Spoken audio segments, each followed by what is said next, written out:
All right, what is up, my fellow Helldivers? Willis here. We are once again back with another video. So in this video, guys, Helldivers just dropped a huge update. I'm not sure the size, but it's pretty big. There's a lot of changes, a lot of nerfs, a lot of buffs. We're going to be going over everything in this video. If you guys want a chance to win the new Warbond, the Democratic Detonation, or maybe you want the Cutting Edge, or maybe you just want the special edition Steeled Veterans version, I'm going to be giving away one of whatever you want in this video. So leave a comment with the color of the Warbond. So if you want the Steel Veterans, leave a orange heart. If you want the Cutting Edge, leave a blue heart. And if you want the Democratic Detonation, leave a red heart.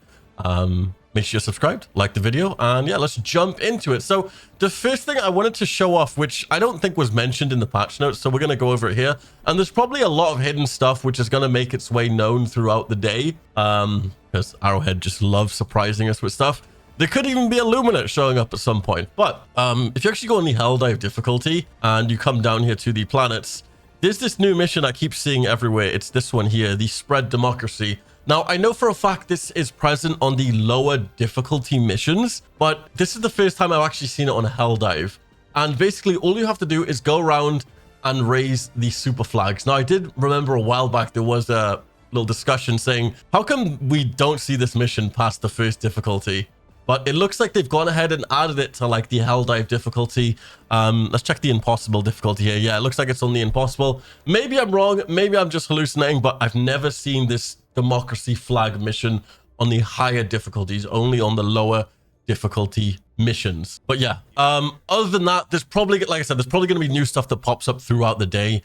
If anything new, I'll update the pinned comment in this video as well. There is a link as well to my Discord if you guys want to stay up to date with all the Helldivers 2 stuff. But yeah, I guess let's go over the patch. Patch 01-300. So for this patch, we have made some improvements, changes to the following areas: balancing changes to weapons, stratagems, and enemies, and change to the Spread Democracy mission. Okay, so they did mention the mission. I didn't actually know if they actually mentioned that. As well, there will be timestamps in this video if you guys want to go to a specific update. If you're looking for weapons or if you're just looking for the mission changes, it will be in the chapters of this video. So up first, we got balancing. Armors with the armor rating above 100 now also reduce damage on headshots. Victory poses will now only play for the extracted. No stolen valor on my ship. Burning damage reduced by 50%. Thank the Lord. For anyone that didn't know, for the past like 2 weeks, if you got set on fire, if a tiny bit of fire hit you, you were basically dead. There was no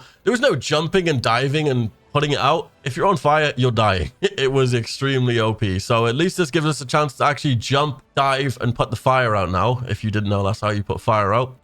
So we got primary, secondary, and support weapon changes. So the exploding crossbow has a slightly smaller explosion, increased stagger, decreased the number of maximum mags from 12 to 8. So they've nerfed the ammo, increased the number of magazines received from resupply to 6 to 8. So I guess this kind of counters it. Slight reduction in ergonomics, and the muzzle velocity has been increased. So the actual, the arrow will fly quicker. So the Laz 99 Quasar Cannon, probably the most powerful, I guess, rocket we've had in a while, has the increased recharge time by 5 seconds. So yeah, you're not going to be able to spam it as much. The B14 Adjudicator. So this is probably one of the main weapons most like early mid-game players will be using. Is the full auto is now the default fire mode. So yeah, I guess you don't have to like, well, yeah, I guess it's just going to be full auto straight away. So you're just going to be naturally wasting more ammo because people, at least for me, when I started the game, I didn't know you could switch the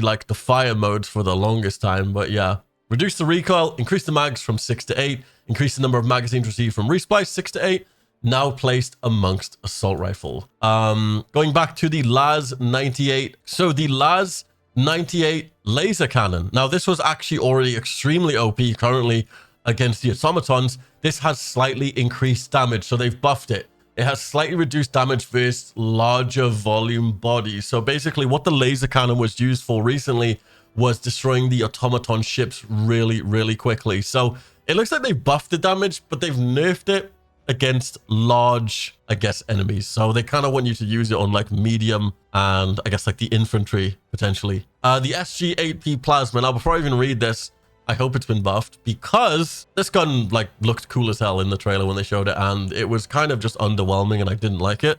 They've decreased the maximum mags from 12 to 8, increased the amount of magazines received from a resupply 6 to 8, increased the projectile speed, but it will still keep a similar range, decreased the damage fall off on the explosion, now placed in the energy weapons category. So there was damage fall off on the explosion. The further away from the explosion the enemy was, the less damage it did. It looks like this has been decreased, and it's going to be doing more damage. The Arc 12 Blitzer shotgun increased the shots per minute from 30 to 45. It is now placed in the energy weapons category. So the Arc 12 has been buffed. The R36 Eruptor exploding sniper decreased the number of maximum mags from 12 to 6. Okay, the mags have been cut in half. The explosion damage drop off slightly faster. So the exploding sniper has just absolutely been nerfed. Holy. The Laz 16 sickle decreased the amount of magazines from 6 down to 3. So that was, I'm pretty sure, the pistol. The Laz 5 scythe increased damage from 300 to 350. Okay. Decreased the max number of mags from 6 down to 4. And here's probably my favorite change out of the entire update. The RS422 railgun increased the armor penetration in both safe mode and unsafe mode. Now, I have yet to do any testing with this, but I'm assuming over the next few days and maybe even today, there will be testing on the new railgun change. But yeah, they've increased the armor penetration. They've buffed the railgun. Finally, we can actually use the railgun again. They probably noticed as soon as they nerfed the railgun, just nobody was using it. Yeah. The MG101 heavy machine gun third-person crosshair has been enabled. The 6.3 CS diligence counter sniper. The damage increase from 128 to 140. The ergonomics have also been improved. The R63 diligence damage increased from 112 to 125. The P19 Redeemer classic sidearm that everybody uses has now got slightly increased recoil. Thankfully, the damage has not been touched. The P2 Peacemaker increased damage from 60 to 75. The P8 Senator increased the damage from 150 to 175. Okay, so speed loader added when reloading on an empty cylinder. Speeds up reload on empty considerably. So basically, whenever you have an empty mag, it looks like it's going to speed up the reload. Sweet. The Laz 7 dagger. Okay, this is the pistol. Increased the damage from 150 to 200. Okay. The AR-19 Liberator. Damage increase from 55 to 60. The AR-23C Liberator Concussive. Damage increase from 55 to 60. The JAR 5 Dominator. Damage decrease from 300 to 275. The AX AR-23 Guard Dogs.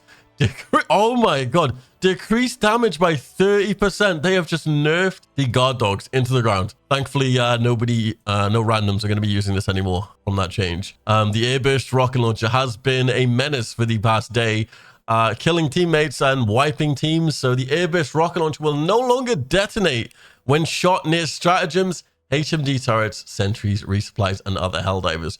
Reduce the proximity radius. So yeah, over the past day, players have been basically wiping their team out with this Airburst Rocket Launcher, just decimating teams. I don't know why this was a thing. It would explode near your teammates. So the guy like reloading your backpack would cause it to explode. Like, how does that make sense? The FAF Spear has added a reload stage after the spent missile has been discarded. So yeah, I don't know if that's, yeah, I guess it's been nerfed. The Spear added a reload stage after the spent missile has been discarded. All right, I guess it doesn't really change anything. It's just a reload stage. Cool. Stratagems. The machine gun sentry has got increased health to match other sentries, and the Tesla Tower's health has been increased by 33%. Huge. So moving on to enemies, the Bile Spewer and Nursing Spewer's move speed has been slightly reduced. Thank the Lord. I hate these enemies so much. Hulks, the force required for them to stagger has slightly been increased. Thank you. The Hulk Scorcher direct flamethrower damage reduced by 20%. The Devastator fire rate slightly decreased, only the standard Devastator. The gunship sideways movement slightly increased. The Scout Strider Riders now less vulnerable to explosions. The Fog Generator's health and armor increased. Okay, so normally I was able to take these out with like a Scorcher. So yeah, the gunship spawners now have a much lower cap on how many gunships they can have active at the same time. enemy patrol. So patrol spawning has been increased. When there are fewer than 4 players, the fewer the players, the bigger the change. For 4-player missions, there will be no change compared to before. The biggest noticeable change will be for solo players at higher difficulty. So the patrol spawning has been increased when there are fewer than 4 players. So if you don't have 4 players, yeah, get 4 players. Gameplay made minor level generation improvements to how we distribute location throughout the mission map. This should improve variable in distance between objectives, and the objectives will likely not spawn as far away from each other as often as before. Added a setting in the options menu gameplay section to disable automatic climbing and vaulting while sprinting. The Spread Democracy mission, otherwise known as the Raise the Flag, can now be enjoyed on higher difficulties. Let's go. When readying up, Helldivers now salute to ensure maximum democratic readiness.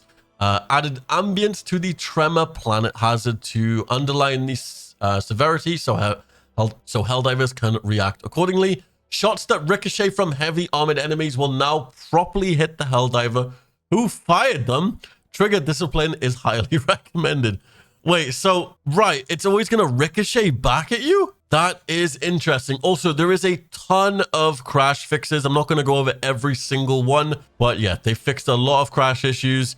There's a lot of known issues as well, obviously introduced.